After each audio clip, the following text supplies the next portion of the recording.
a Hydra's carcass, and he's revealed his wraith, and my computer stopped roaring like a jet engine. You're welcome. I can't control that. It's probably going to start again later. And there's the wraith with the kill. And he's got quite a lot of energy. And you can see how quickly one of the wraiths losing its energy. That's probably the newest wraith that didn't have as much time to build up energy. But two overlords already being taken out in a matter of seconds. And he could just retreat the wraiths. He can just retreat the wraiths as they lose energy. Oh, a huge Hydra's pincer taking out two wraiths. And wraiths are so expensive. They're expensive units and they're very weak units. I remember in the Commentator idol, I can't remember exactly who, but they're kind of like China dolls, or I can't remember what they were called, but they're like fine china.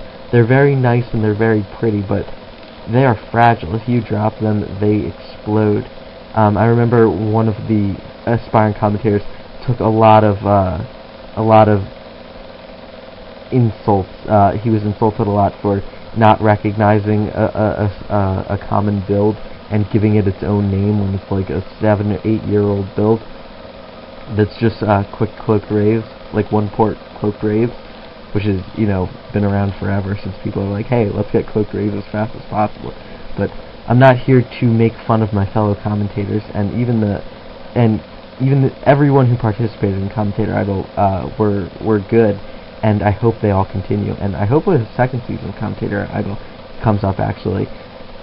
I would love to participate in that. But here is a fourth hatchery that's already up that looks like it just went up for Napkin. So I've really got to say, he's got a huge advantage in this game. He's on 4 bases, and TehOcelot hasn't pushed beyond 1. He hasn't even mined these. He's going for these raids, which initially seemed like a pretty good decision, but I don't know how smart they are. I think speed upgrade should be going for the overlords, if it's not already. I'm trying to find overlords. No, I don't see any overlords moving. Oh, looks like I just missed a little bit of a battle.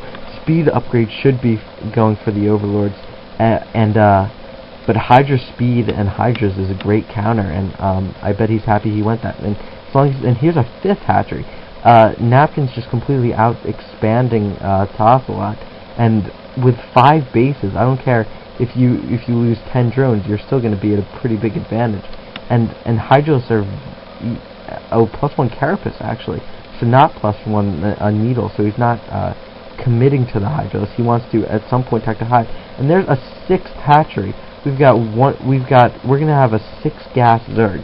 So Napkin really finding a way to make this map work for him.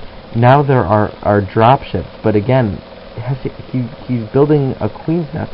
Has completely skipped Spire, unless I missed it somewhere else. I'm just gonna go quick overview of all the bases. What's that? Another hatchery.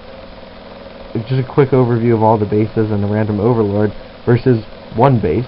And yeah, sure, he's got some raids, but what are raids gonna do for you? Like, what can you do on 1 base? He's not gonna have minerals for that much longer. We're about 11 minutes into this game, and still on 1 base is not a good place to be. And he's pumped a lot of dropships recently, and now he's pumping actual units to go in those dropships, and he's gonna need to take out like 3 bases with this marauding force.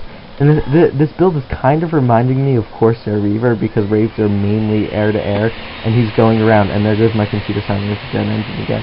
This kind of reminds me of Corsair Reaver, except it's a lot less cost-effective, because Corsairs are sturdier than raids, and Reavers are more powerful than Vultures, which is what he's loading into the dropships.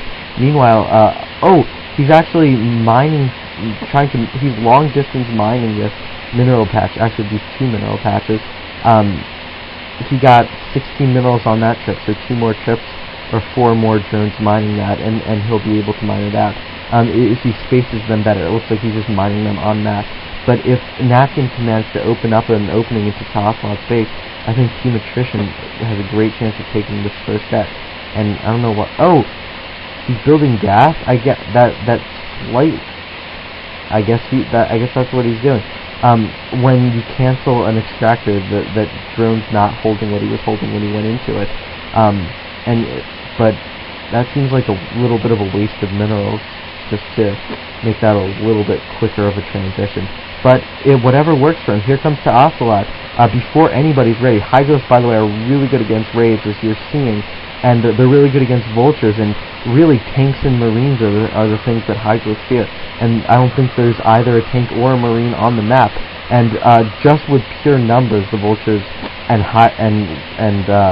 raids outnumber the Hydros. But I believe they managed to take out a dropship. I don't know if that dropship contained anything, but even if it did not, that's still a good damage. And now that that's open, I expect him to just knock a huge amount of Hydras off of like 8 hatcheries that he has, and just move in. That opening worries me because it's a little narrow. It's a little bit of a bottleneck, and if there's no siege mode, I don't think only vulture upgrades have been upgraded. Only vulture upgrades have been upgraded. But I think a couple of tanks here would really plug that gap pretty nicely. Hydra's being attacked in piecemeal, and they're still doing alright. Like, look at that race. He could oh, good, manages to cloak that and micro it away, but with this entire train of Hydras, eventually, with just sheer numbers, Napkin's going to break down TehOcelot. He let that extractor go up, actually. Still, no... Oh, he actually managed to trick a Hydros through, morphing it into a lurker. That could deal a lot of damage. That's a really nice move. But he's just going to be able to attack, move in. It doesn't matter, as long as he's killing units, it doesn't matter how many units he's killing. Overlord speed, by the way, as you can see. It doesn't even matter how many units he's killing, as long as he just slowly pushes in there. His Napkin's units are completely dispensable, whereas TehOcelot's are so precious because he can't afford to build that many. And Napkin can just pump as many as he wants. And it looks like we're actually going to see a Zerg win on this map. I've really got to give this game to Napkin. He's already in the base. Oh, poor lurker. Actually, and TehOcelot GG.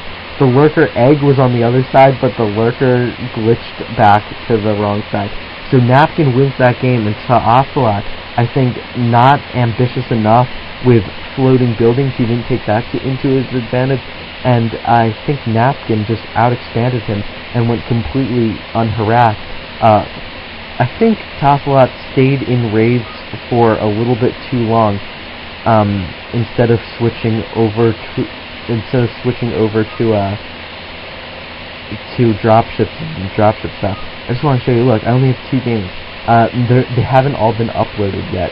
This is completely spoiler free. Like, usually I know ahead of time how many games there are, but I have no idea. This is great.